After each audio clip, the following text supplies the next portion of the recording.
Hello, YouTube. My name is Tristan. Welcome back to L Space. Joining us today is Wally with her bird toy. She she goes through phases of playing with it for days at a time and then not touching it at all. And today, apparently, of course, because I'm trying to film something, she is intent on playing with the toy that makes the most noise possible. So, such is the life of living with a kitten. Today, I am going to do the mid-year freakout tag. I was sort of debating on whether I was going to do this one or if I was going to do the mid-year check-in tag. And I decided on this one because there's just one prompt that I want to specifically respond to because I am very excited about it because I've never really had one of them before. So, here we go. The best book you've read in 2024, I think that would have to go to Still Life by Sarah Winman. That's a reread, and so it's a little bit of a cop-out, and it's also my favorite book of all time. I just, without a doubt, that is the best book that I've read this year. So it will, anytime I read that book, it will always be the best book. My God, Wally, you really are going at that. Okay. Here we go. What is the best sequel that you've read this year? So I've read two sequels. I don't read series that often. I guess these days I used to quite a lot, but I'm having a hard time deciding between the two. I think I will just say The Light Fantastic by Terry Pratchett. That is definitely the best sequel that I have read this year. It's the direct sequel to the first book in the Discworld series. It's a fantastic follow-up to The Color of Magic, and it follows just the wizard Rincewind as he goes and attempts to navigate the sort of world-ending spell that is attempting to escape from his head, and that's a lot of silly hijinks ensue. Wally. It's always something with her. My goodness. Okay. Third prompt is a new release you haven't read, and that is going to be the one that everybody is talking about, and that is simply James by Percival Everett. I very much want to get to it. I don't have it yet. It's almost certainly going to be on the Booker long list, probably the Booker short list. It could win. You never know. So that's definitely one that I would like to read. But also The God of the Woods by, oh gosh, I am blanking on the name of the author, but I will post it here. And that one is solely based on the cover because I love this juxtaposition between this classic painting and this just really synthetic looking pink paint or rubber oozing, and it's so unsettling, and it looks so cool. And also it sounds like a great book. The most anticipated for the second half of 2024. I think I'm going to just say Intermezzo by Sally Rooney. I am, like a lot of people, a big Sally Rooney fan. That is definitely going to be high on my list of books that I want to read in the second half of 2024. It comes out my birthday month, so I'll probably treat myself to it in September. But yeah. Number 5 is the biggest disappointment of 2024. I have to say that's probably In Memoriam by Alice Wynne. I haven't talked about that one yet. I'm going to probably reserve most of my thoughts for the actual full-length video I'm going to do on that. I want to do a review and discussion of that one at some point because I have a lot of thoughts. I will say I liked the book, but I found its execution to be a little bit disappointing. Yeah, more thoughts to come. Okay, biggest surprise of 2024. Oh gosh, what would that be? That's a really good question. I would probably have to say it's gonna have to be Hours by Philip B. Williams. That book blew me away. Um, oh my gosh, no. Well, yes, that one too. But also, it also has to be Where the Lemon Trees Go. Um, that one just, and I'll obviously have like covers up here, but yeah, oh my gosh, that one absolutely blew me away. It's just such a beautiful um, message of hope and trying to find beauty in the darkest of times. And yeah, I really loved that one. Okay, new favorite author this year. I have two. Those are going to be Graham Norton, who is an Irish author and also a talk show host.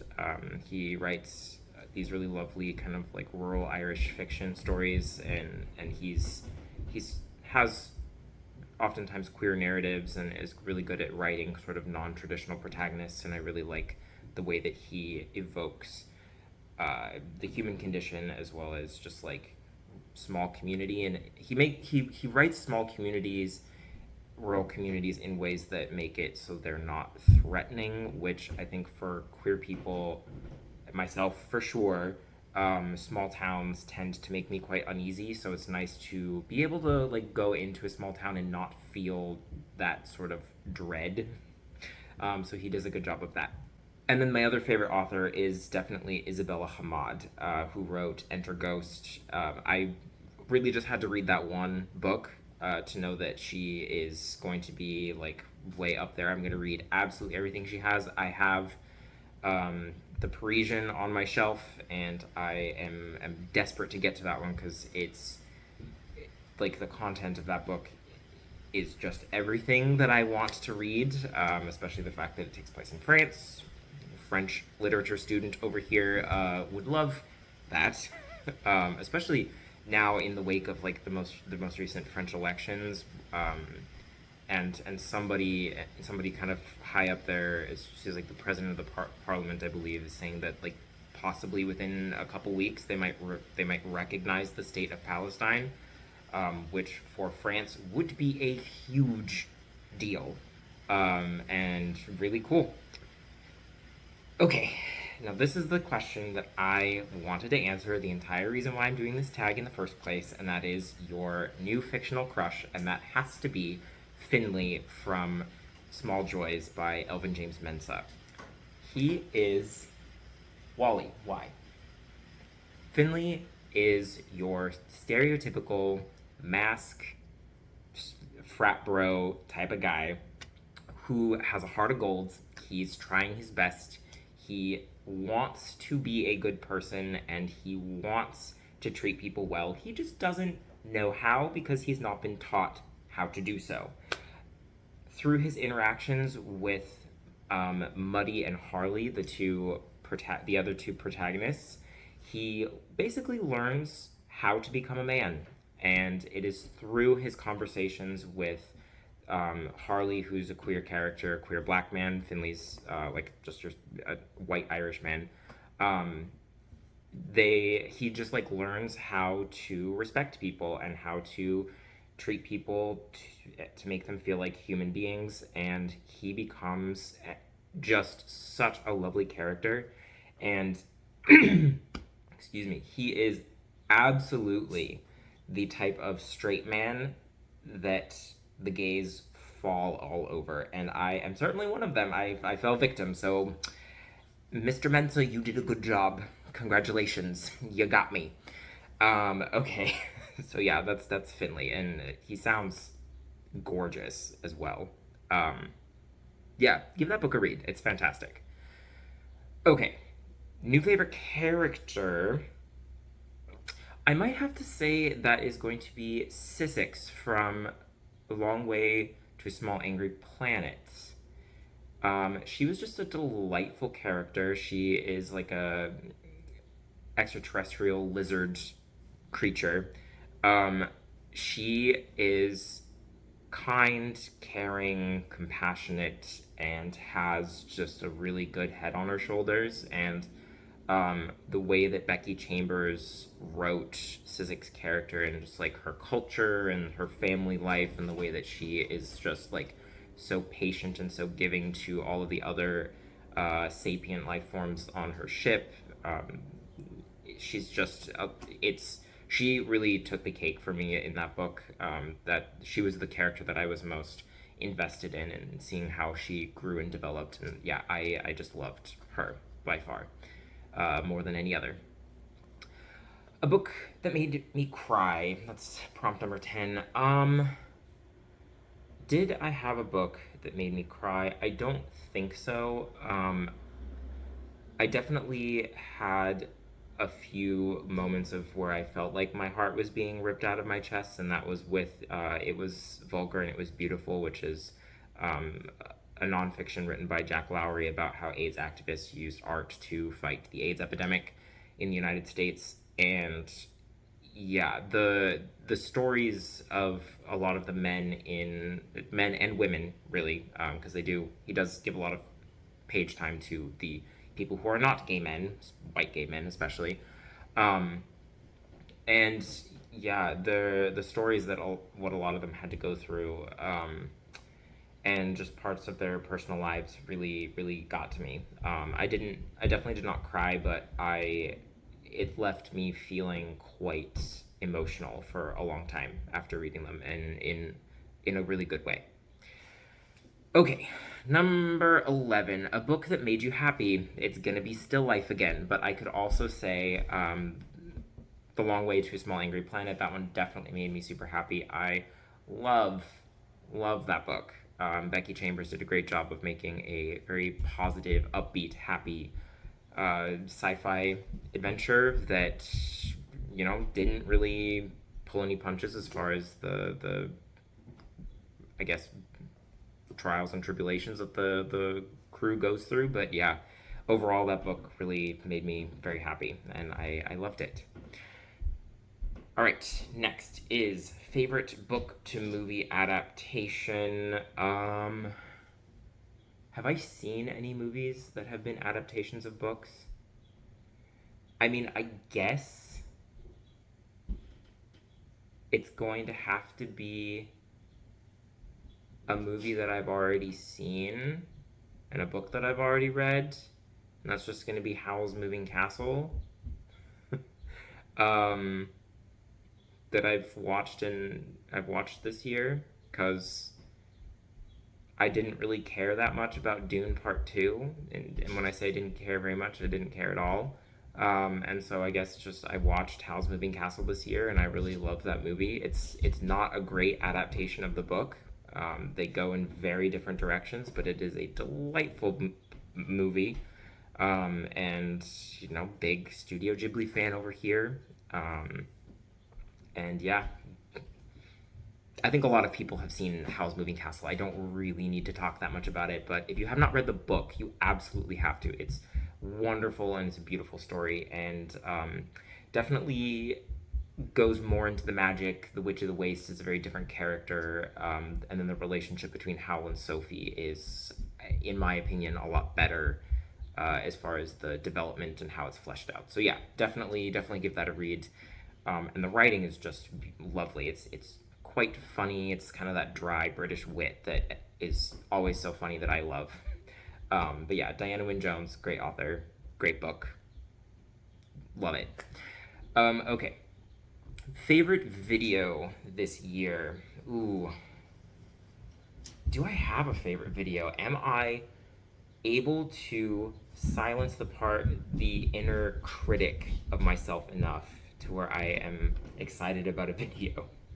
I think I'm quite happy with the video I did about queer book recommendations. I was happy how that turned out, and I think that I uh, explained the books pretty well. Also, please forgive my very noisy upstairs neighbors. They have feet like elephants with bricks attached to them. Um, so yes, that's definitely the one that I would choose. The most beautiful book you've read this year, and we're gonna say that that is the beautiful cover. Ooh, gosh, what is it gonna be? That's maybe a hard one. That's definitely a hard one to choose. What have I read that's a beautiful cover? Maybe I'll just say Hours. I've not finished it, but I have started it, and I do think it is the most beautiful cover of the books that I've read this year. I mean, it's just stunning. I love it. The color palette and the religious imagery and just it's I love it so much. Okay. What else have we got here?